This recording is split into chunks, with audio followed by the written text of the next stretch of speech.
Questions to the Prime Minister. Drew Hendry. Question number 1, Mr. Speaker. The Prime Minister. Thank you, Mr. Speaker. Mr. Speaker, I'm sure that the whole House would like to join me in paying tribute to Lord Paddy Ashdown, who sadly died last month. From his service in the Royal Marines through to his time in this House, and then as High Representative for Bosnia and Herzegovina, he served his country with passion and distinction, and he will be sorely missed. In recent days, Mr. Speaker, we have seen instances of threats of violence or intimidation against members of this House, including my right honourable friend, the member for Broxtowe, and members of the media. I know the whole House will join me in condemning those threats. Politicians and the media should be able to go about their work without harassment and intimidation. Mr. Speaker, this morning I had meetings with ministerial colleagues and others. In addition to my duties in this House, I shall have further such meetings later today. Drew Hendry. Thank you, Mr. Speaker. Can I echo her comments on Lord Paddy Ashdown and, of course, the disgraceful behaviour of threats to politicians and journalists going about their business.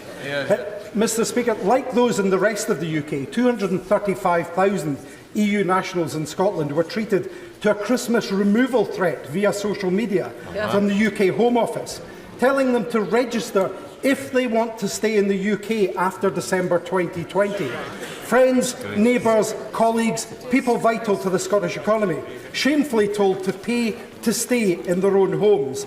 Can she confirm what will happen to those not registered by December 2020? And does she realise that for those affected, this feels less like a hostile environment and more like a xenophobic one? Prime Minister. Can I say to the honourable gentleman, we recognise the huge contribution that EU citizens have made to our economy and to our society, and we want them to stay. And the EU settlement scheme will make it simple, straightforward for them to get the status that they need. But can I say to the honourable gentleman also, EU citizens have until June 2021 to apply. The cost of applying is less than the cost of renewing a British passport.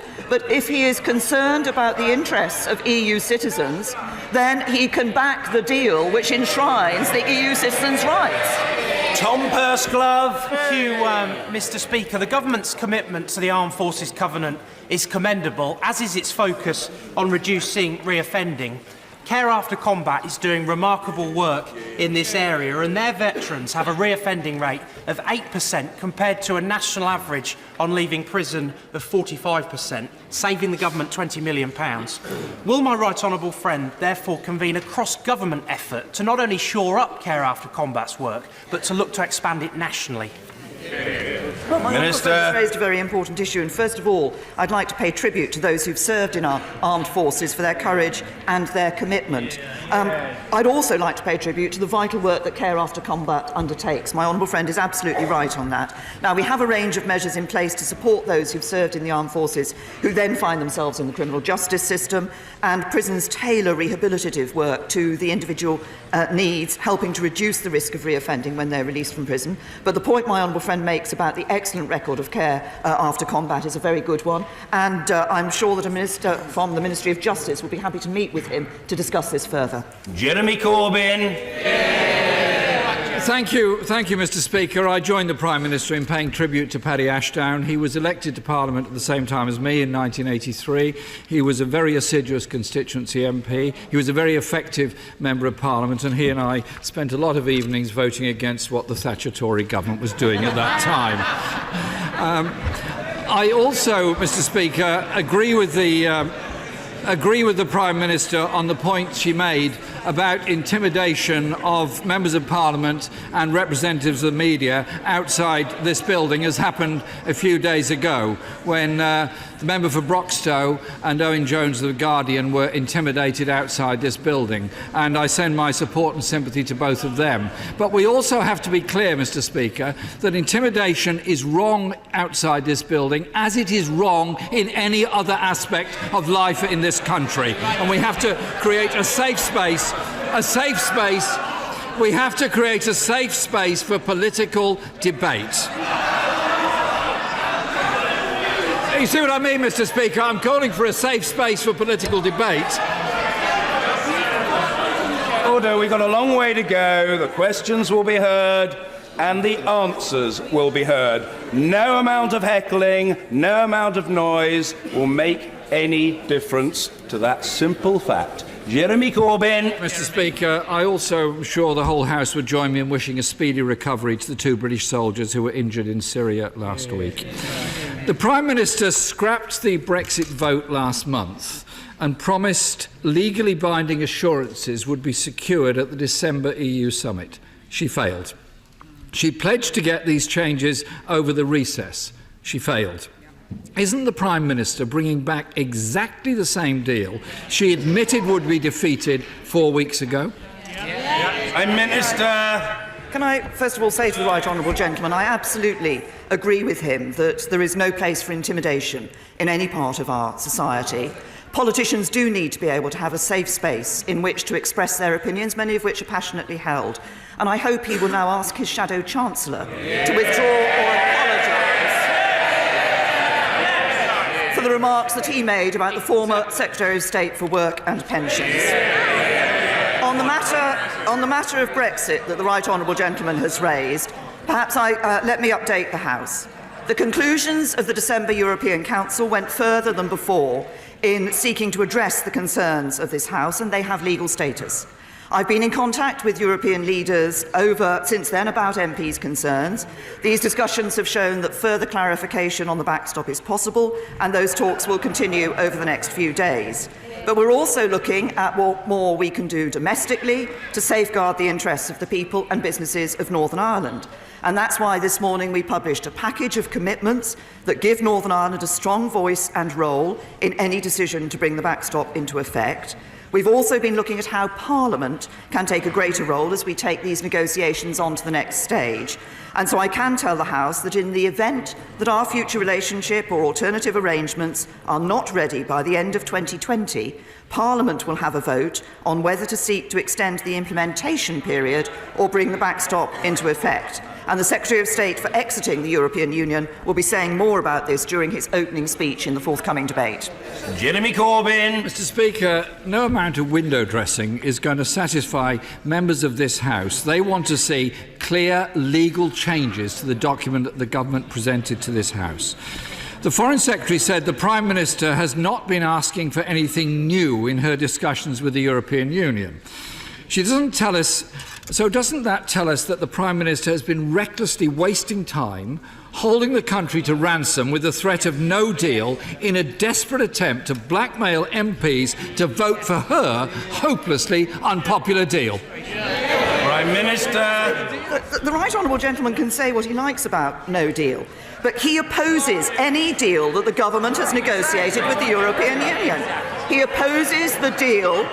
He opposes the deal that the EU say is the only deal, and that leaves him with no deal. The only way to avoid no deal is to vote for the deal. If the right honourable gentleman is uncertain about what I am saying, perhaps I can give him a tip.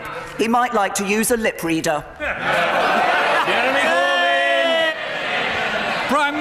The Prime Minister says that it's the only deal available. If that is the case, why wasn't it put to a vote on December the 11th in this House? Why has there been a delay of 5 weeks on this? The Prime Minister said she hopes to get written assurances before the vote next week. So can I ask the Prime Minister this? Will the changes she is looking for be made to the legally binding withdrawal agreement itself? Prime Minister. Can I say to the right honourable gentleman, as I have said earlier in my remarks, and I've said previously, there are 3 elements that we are looking at. One is the undertakings and assurances we are looking for from the European Union, and those will be available. We intend that those will be available to the House before the House votes at the end of this debate. We are also looking at what more we can do domestically. I've set out, the Secretary of State will be clearer and more detail will set out what we're going to do in relation to the powers for Northern Ireland and in relation to the question of the role of Parliament for the future. And we are looking to ensure that we can provide the assurance and confidence that this House needs in relation to the question that has been at the forefront of members' concerns in relation to the backstop. But we've put a good deal on the table. Yes, we are looking for those clarifications which I'm sure will ensure that members of this House know that the backstop need never be used, and that if it is used, it is only temporary. Jeremy Corbyn. Well, in the midst of that very long answer, I didn't hear the words legal changes to the document. That was what my question was, Mr. Speaker. The Environment Secretary has said no deal would damage the UK farming sector. The Foreign Secretary has said that no deal is not something any government would wish on its people. The $4.2 billion of public money is being wastefully allocated to no-deal planning. Will the Prime Minister listen to the clearly expressed will of the House last night, end this costly charade and rule out no deal? Prime Minister. I've made it clear to the right honourable gentleman that if he wants to avoid no deal, he has to back a deal and back the deal. But he stands there and complains about money being spent on no deal preparation. So today, on Wednesday, he's saying we shouldn't be spending money on no deal preparations. On Monday, he said no deal preparations were too little, too late. He can't have it both ways. Either we're doing too much or we're doing too little. So perhaps he can break his usual habit and actually give us a decision. Which is it? Corbyn. This is the first time since 1978 that a Prime Minister has been defeated in the Finance Bill in the House of Commons. Last night, the House made it clear in supporting the amendment in the name of my friend, the member for Normanton, Pontefract and Castleford, that no deal should be ruled out. That is the position of this House. The UK automotive industry has written to the Prime Minister in December asking her to take no deal option off the table or risk destroying this vital UK industry. Given this House has now rejected no deal, will the Prime Minister protect thousands of skilled jobs in the automotive industry and others and rule out no deal? Prime Minister. Can I say I recognise that the right honourable gentleman welcomed the leadership that the right honourable lady, the member from Normanton, had given on the issue that he's referred to. I just want to be clear that the amendment does not change the fact that the UK is leaving the European Union on the 29th of March, and nor does it stop the government from collecting tax. But he asked once again about the question of no deal and about protecting jobs. We have negotiated a deal with the European Union that protects jobs. We have negotiated a deal with the European Union that ensures what is raising concerns, he says, is the prospect of no deal. It is absolutely sensible for this government to prepare for no deal, and those preparations are even more important given the position taken by the right honourable gentleman. With an opposition front bench that is opposed to any deal that the government negotiates with the European Union, it's even more important that we prepare for no deal. The deal protects jobs and security and delivers on the referendum, and he should back it. Jeremy Corbyn. Mr. Speaker, instead of backing industries in this country and protecting thousands of jobs in manufacturing and service industries, her Transport Secretary is awarding millions of pounds of contracts to ferry companies with no ferries to run on routes that don't exist, and apparently they won't even be ready by the beginning of April either. This is the degree of incompetence of this government in dealing with the whole question of relations with the EU. The Prime Minister has spent the last week begging for warm words from EU leaders and achieved nothing. Not one single dot or comma has changed. She's already squandered millions of pounds of public money on last-minute, half-baked planning for a no deal that was rejected last night.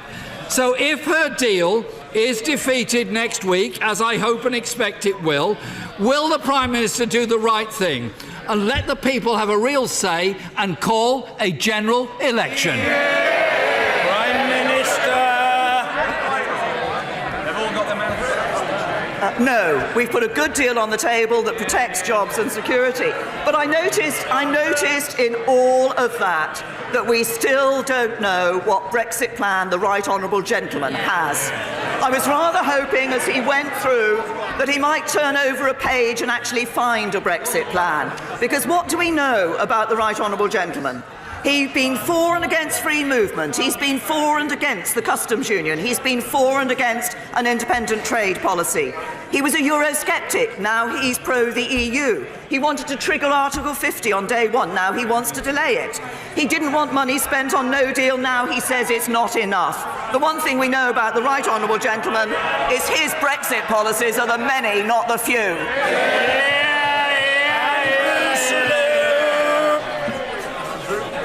The NHS long-term plan is hugely welcome, in particular its recognition that GPs are the bedrock of the NHS. Does the Prime Minister agree that it's vitally important that we do all we can to support GPs to stay in general practice, and that the education training budget must be urgently prioritised to support a wide range of healthcare professionals to support GPs in their practices? Can I say to my honourable friend that he raises a very important point about GPs. And indeed, of course, if he looks at the long-term plan for the NHS, which was launched on Monday, which is being made possible by the £20.5 billion extra we'll be putting into the NHS in 2023-24, he will see that support for the workforce, including GPs, is a very important part of that plan. And indeed, a greater focus on primary care, which will be better for people in helping to keep them out of hospital. At any point in time, 20 to 30% of people in hospital don't need to be there, is an important part of that plan. GPs are an essential element of that. I assure my honourable friend that they will be part of that important workforce planning. Ian Blackford. Thank you, Mr. Speaker. Can I concur with the Prime Minister on her remarks and Paddy Ashdown and make the point that all of us collectively have a responsibility to make sure there is no intimidation in our public life. Mr. Speaker, the Prime Minister delayed the doom Brexit vote last year on the promise of written concessions from Brussels. Prime Minister, where are they? Can I say to the right honourable gentleman, I set out the position in my first response to the Leader of the Opposition. I suggest he should have listened to it. Ian Blackford. We're used, Mr. Speaker, not to getting an answer, and there we have it again. What the Prime Minister promised was that we would get written concessions, that Parliament would have the opportunity to vote on that, and nothing has materialised. A month has passed, and nothing has changed. Mr. Speaker, last night, the Prime Minister suffered another humiliating defeat. When will the Prime Minister face the facts? There is little support for her deal or no deal in this House. The new year began without concessions. The Dublin talks failed without concessions. The debate on her deal restarts today without concessions. Mr. Speaker, the Prime Minister is frozen in failure, asking MPs to write a blank cheque for her blindfold Brexit. MPs should not be debating without the full facts. Is it this, or when are the concessions, not just clarifications? When will the Prime Minister guarantee that this House will see the full details before we start the debate this afternoon? The Prime Minister. As I said in response to his first question, I set out the position earlier. I referenced, as he will know, the conclusions of the December European Council, which went further in relation to the issues that I had raised with the European Council than they had gone before, and those have legal status, but we are, of course, working further on those issues. But the right honourable gentleman can't get away from the fact that if he wants to avoid no deal, he has to be willing to agree a deal. The deal that is on the table, that the EU has made clear is the only deal, is the one that the United Kingdom government has negotiated with the European Union. And if he really wants and is concerned about ensuring that we can look ahead with a bright future across the whole of the United Kingdom, he should back that deal. Order. Closed question, Michael Fabricant. Question 11, Mr. Speaker. Prime Minister. Thank you. I was pleased to meet the Mayor of the West Midlands last October when my right honourable friend the Chancellor and I visited the Kings Norton headquarters of ADI Group. And we saw firsthand the opportunities that apprenticeships can afford, and that's why we're seeing annual investment in apprenticeships double to nearly £2.5 billion by 2020. It was also an excellent opportunity to see a successful West Midlands company doing its bit to give young people a career, and I'm pleased to say that the latest statistics show employment in the West Midlands has risen by 276,000 since 2010. Michael Fabricant. Well, that's fantastic news, but I think the Prime Minister will agree with me that transport is also the key to employment. And I just want to raise the question of the rail line which lies between Lichfield and Burton, which is currently only used for freight. It passes the National Memorial Arboretum, which gets around 500,000 visitors a year, but they all have to come at the moment by road along the busy and congested A38. So, could I ask the Prime Minister that this rail line be upgraded to a passenger service, providing a valuable east-west connection from Birmingham, and would she also allow me to take her personally around the National Memorial Arboretum? Prime Minister. Well, can I say to my honourable friend, I of course recognise the important role that transport links play in relation to prosperity and economic growth, and our rail strategy connecting people that we've published actually does look at how we can restore lost capacity where that does unlock housing growth, eases crowded route, meets demand, and does offer good value for money, of course. It's for local authorities and local enterprise partnerships to determine whether a new station or train service is the best way to meet local transport needs, but we'll work closely with local authorities and local enterprise partnerships to take forward the schemes which they're interested in progressing. And in relation to the Arboretum, I will of course consider a visit in the future, and I think he's probably given me an invitation it's very difficult to refuse. Martin Day. Thank you. Mr. Speaker, UK officials at Dover process 10,000 lorries every day from the EU bringing in food, medicines and other goods. So has the UK government experiment on Monday with 89 lorries in a Kent car park given the Prime Minister confidence in her government's abilities to handle a no-deal Brexit?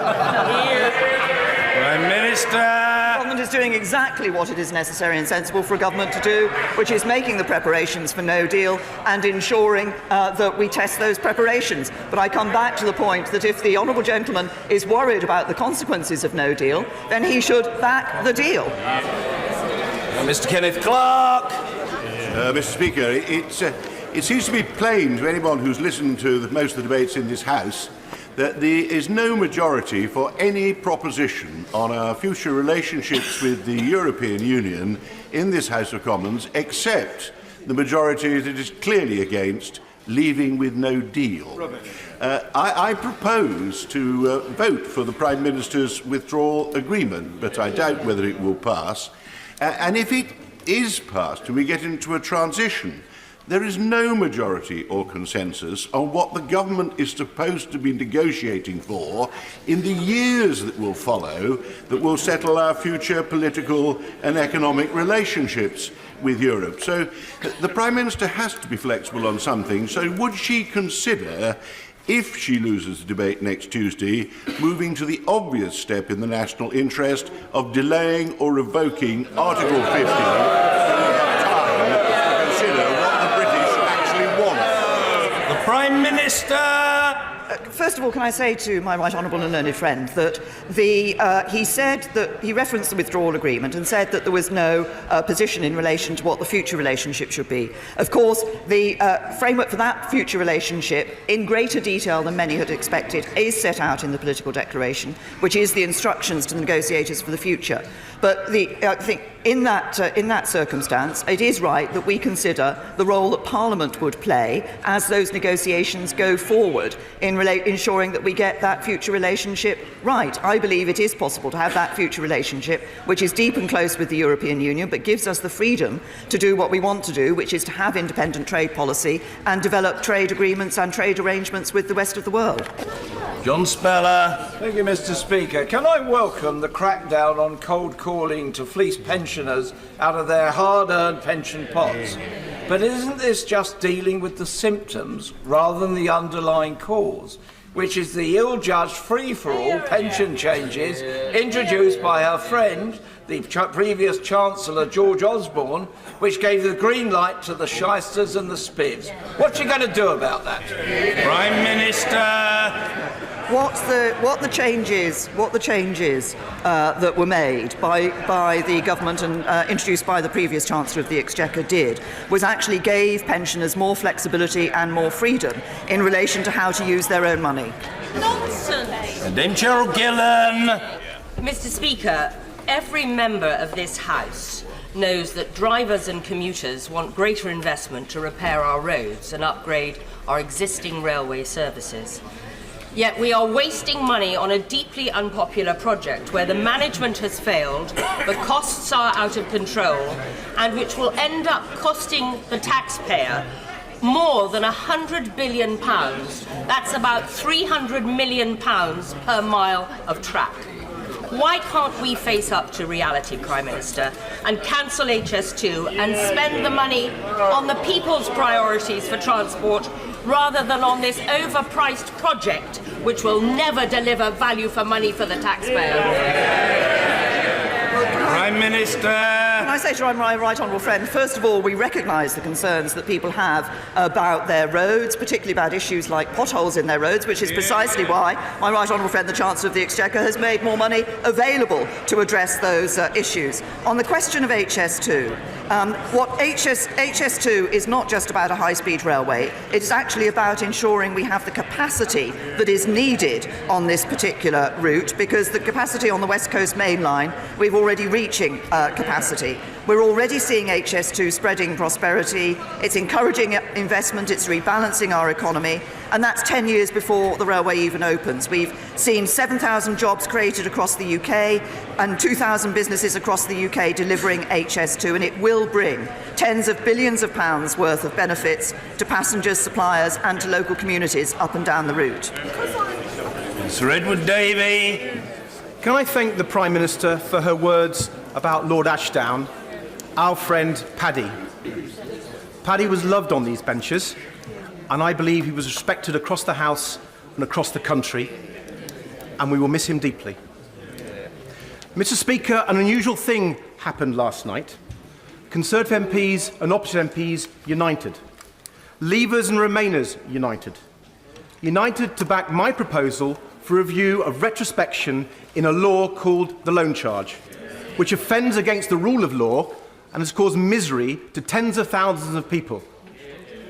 So, in her role as First Lord of the Treasury, will the Prime Minister agree to meet with me and a cross-party delegation of MPs to discuss this new review into the loan charge? Prime Minister. To the right honourable gentleman, first of all, I think he was absolutely correct. Lord Ashdown, the late Lord Ashdown, was deeply respected across this House and across Parliament as a whole, and widely across the country too.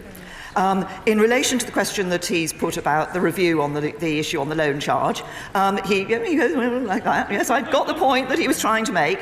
But can I just make this point? He talked about opposition and government MPs uniting. Actually, the government accepted his review into the loan charge, and I think the first stage might be for the Chancellor of the Exchequer to sit down with him and a group of cross-party MPs to look at how that review is being taken forward. Mr. Ian Duncan Smith. Mr. Speaker, I'm not going to ask about Brexit. You may be pleased with that, but... Happy New Year! Happy New Year! And Happy New Year to all of you as well. Can I say I recently had, to my right hand, the immense privilege of shadowing Dr. Imran Zia at our A&E department at Whipps Cross Hospital. It was a humbling experience to witness the dedication and fantastic skill of our doctors and nurses. But they work in buildings that are now well over 100 years old, and they know they need better facilities.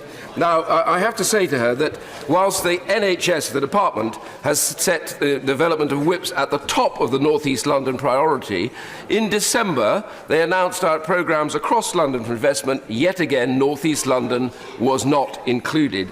So can I ask my right honourable friend, please, would she now visit Whipps Cross Hospital? Would she see how important and vital it is to the area? And would she work with our excellent Health Secretary and work on the basis of a fantastic announcement on Monday to invest in those buildings and those facilities?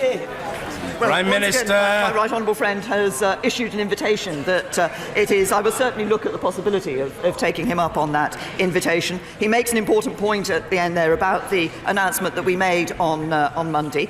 My right honourable friend, our right honourable friend, the Health Secretary, has heard what he has been saying about the particular requirements of Whipps Cross Hospital, and will be happy to sit down and talk with him in more detail about that. And I'll certainly look at my diary and look at his invitation. Layla Moran. Thank you, Mr. Speaker. I'd also like to add my own sadness at the passing of Paddy. And in his final weeks, he was very concerned by the way that Brexit would play into Britain's place in the world.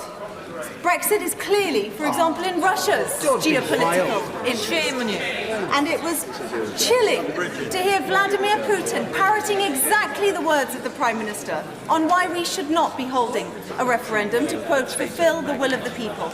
Meanwhile, poll after poll show there is a majority for a referendum, because people can see that her flailing deal is not in our national interest. So whose side is this Prime Minister on? Putin or the people's? Prime Minister. I am on the side of the people, to whom this Parliament gave the vote on the decision as to whether to stay in the European Union. And we will be delivering and respecting that referendum and delivering on Brexit. Maggie Throop.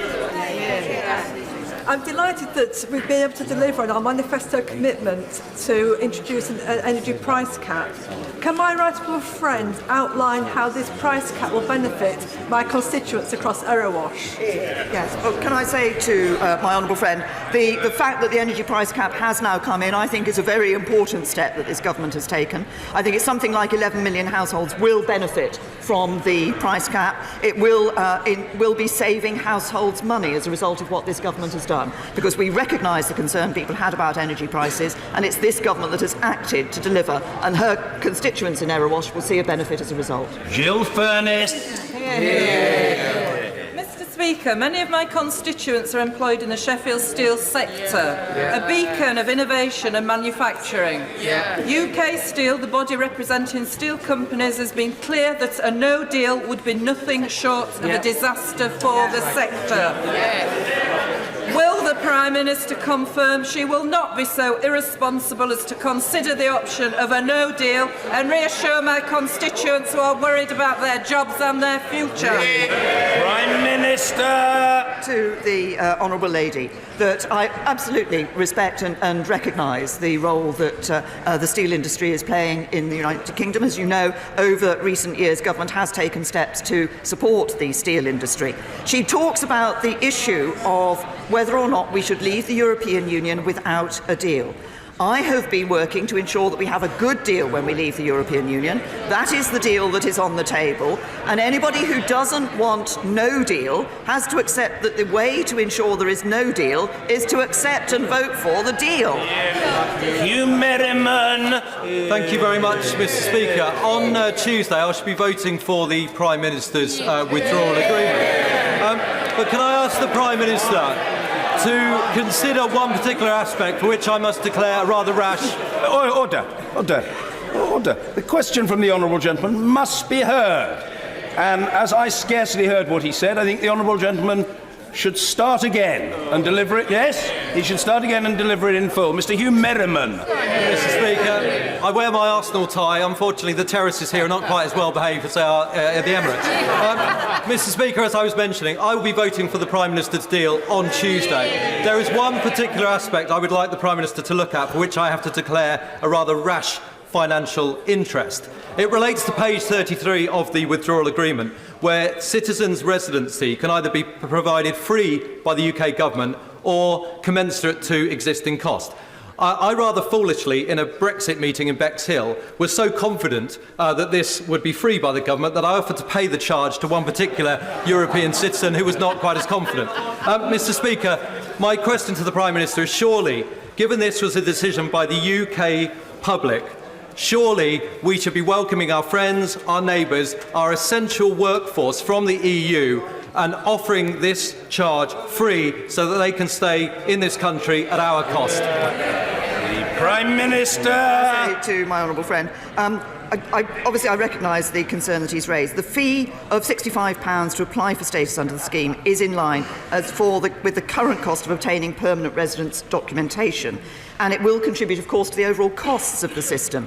But applications will be free of charge for those who hold valid permanent residence documentation or valid indefinite leave to enter or remain, and for children being looked after by a local authority. And where an application is granted pre-settled status under the scheme, there will from April 2019 be no fee when they apply for settled status. And as I said earlier in response to another member, the EU settlement scheme actually will make it simple and straightforward for people to get the status that they need. Stephen Kinnock. Thank you, Mr. Speaker. This week our cross-party group, Norway Plus, published Common Market 2.0, a clear plan that respects the 52-48 mandate, addresses concerns about free movement, protects jobs in my Aberavon constituency and helps to reunite our deeply divided country. If the Prime Minister's deal is rejected on Tuesday, will she then give the House the opportunity to vote on a range of the options, including Common Market 2.0, and will she be giving her benches a free vote on those options? Prime Minister. Gentlemen, as he knows, I am working to ensure that the deal that has been negotiated by the UK government with the European Union is voted positively on by this Parliament, because it is a good deal. It does what he wants. It protects jobs and security. It also delivers in full on the referendum result, which is a key issue. I believe we owe it to people to deliver what they wanted, which was control of money, borders and laws, and that's what the deal does. Jack Lepresti. Thank you, Mr. Speaker. Can I thank my right honourable friend for ensuring our manifesto commitment to scrapping tolls on the Severn Bridge crossings has been met? This will put £1,400 a year into the pockets of thousands of motorists, many of which are my constituents, and does she agree this will help transform the economies of the South West and South Wales? Yes, can I say to my honourable friend, I think this is an important step that the government has taken. It is one that was advocated, I know, by individual members and by the Secretary of State for Wales, and it will indeed, I believe, have a very positive economic effect on Wales, but also a positive economic effect on the South West and indeed on constituencies like my honourable friends. Mr. Clive Betts. Thank you, Mr. Speaker. The Local Government Association has produced figures showing that councils of all political persuasions overspent their children's services budget by £800 million last year. The figure for Sheffield was £12 million. This is totally due to the fact that the number of children in care has risen to a 10-year high.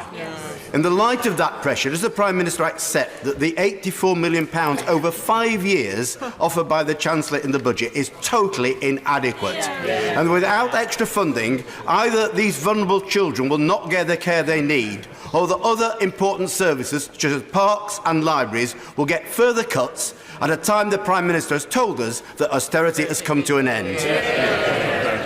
What can I say to the honourable gentleman? He's quoted the £84 million. That was actually for a pilot, which is about keeping more children at home with their families safely. We did announce overall an extra £410 million at budget for social care, which includes children, and spending on the most vulnerable children has increased by over £1.5 billion since 2010. But we're also taking a number of other steps. For example, the work that we're doing to increase the number of children's social workers, the appointment of the chief social worker for children, introducing frontline and step up, getting quality candidates into social care careers. These are important steps. The honourable gentleman talks about money. Actually, it's about ensuring that the service that is provided is the right one, and that's why we do it. That's why we do it across the board, and that's why we're looking at those issues around those social workers. Sir David Amis. Refer the House to my entry in the Register of Interest. Ever since former President Gayoom introduced democracy into the Maldives, legitimacy has been challenged. And just like the prophets of doom around Brexit, the recent elections went ahead with no violence and President Solly was elected with a great majority. So would my right honourable friend now redouble her efforts to increase trade, education and cultural links? Well, I can tell my honourable friend what I hope is news that he will welcome, which is a new embassy is being opened up. A new embassy is being opened up in the Maldives, and we will, of course, look to ensure what we can do as we look around the world in relation to trade to see what we can do to improve our trade with a number of countries around the world. Pete Wisher. On yourself, Pete. Parliamentary defeats are now a regular feature of her government. She's lost a quarter of her cabinet, and 117 of her backbenchers want her gone.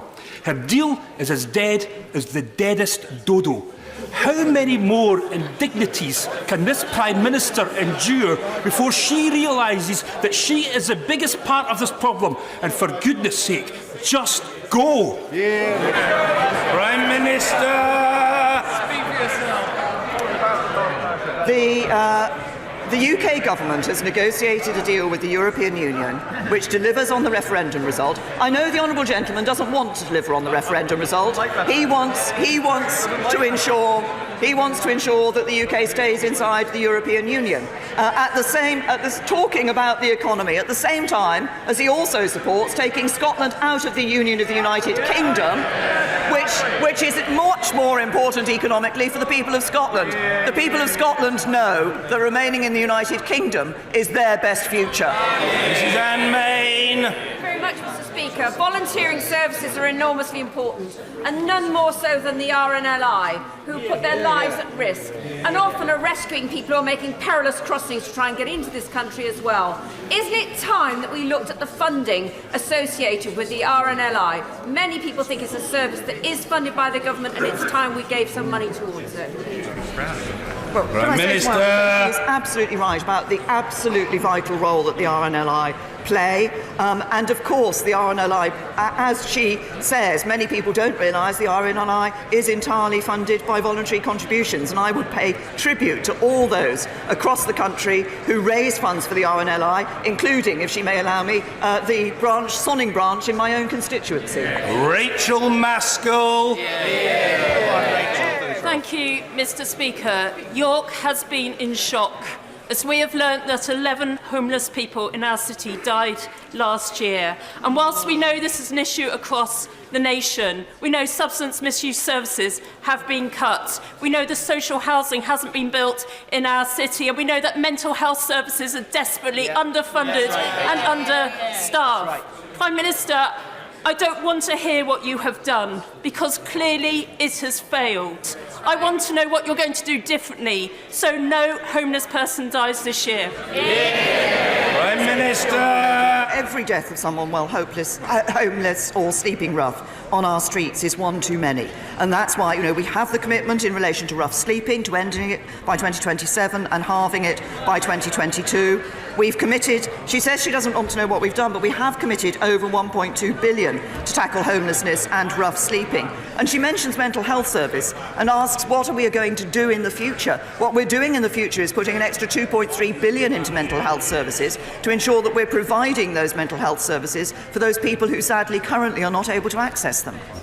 Paul Scully. Mr. Speaker, more Londoners voted to leave the EU than voted for the current Mayor of London. So, whilst he's swanning around Europe talking about Brexit rather than his responsibilities like crime, housing and transport, does my right honourable friend agree with me that if he does insist on being a Brexit diva, he should concentrate on telling his side to actually vote for this deal to give Londoners...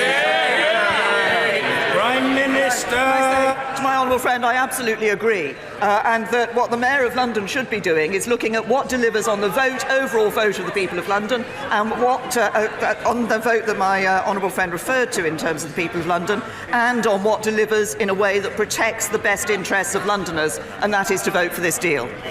Meg Hillier.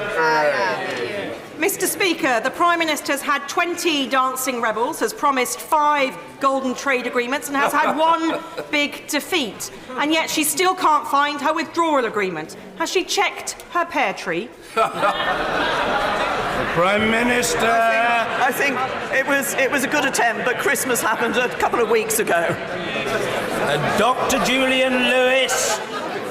According to that invaluable website, theyworkforyou.com, the Prime Minister has assured this House on no fewer than 74 previous occasions that we will be leaving the EU on the 29th of March. Will she categorically confirm today that there's absolutely no question at all of delaying that date? Prime Minister. I'm happy to repeat what I have said previously, that we will be leaving the European Union on the 29th of March. I want us to leave the European Union on the 29th of March with a good deal that's on the table. Mrs. Emma Lewell-Buck. Thank you very much, Mr. Speaker. My constituents, Sarah and Chris Cookson, lost their little boy Charlie in 2013. Since then, they've devoted their lives to helping other families and children with life-limiting conditions via their charity, the Charlie Cookson Foundation. On Boxing Day, they gave birth to Carter John Cookson. He had 3 cardiac arrests in one day. After a unsuccessful operation, he is now fighting for his life in need of a heart transplant. Carter's only been given a matter of weeks to live. Will the Prime Minister join me today in raising awareness to help us find a heart for little baby Carter? Prime Minister. Can I first of all join the Honourable Lady in commending the work that the Cooksons have done with the Charlie Cookson Foundation in raising funds for those children and babies with life-threatening conditions. Can I say I'm sure that the sympathies of the whole House are with the family at this very, very difficult time. Obviously, she's outlined some of the specifics of the case, but what I will do is ensure that the relevant Minister at the Department of Health and Social Care meets the Honourable Lady to discuss this issue further. We do want to change the culture on organ donation to save more lives. That's why we're planning to introduce the new opt-out system in England from 2020. And the new law will be known as Max and Kira's Law in honour of Max Johnson, who received a heart from Kira Ball, who sadly lost her life in a car accident. But it's a tragic case that the Honourable Lady has outlined, and I'll ensure that a Minister from the Department speaks with her about it. Thank you. Order.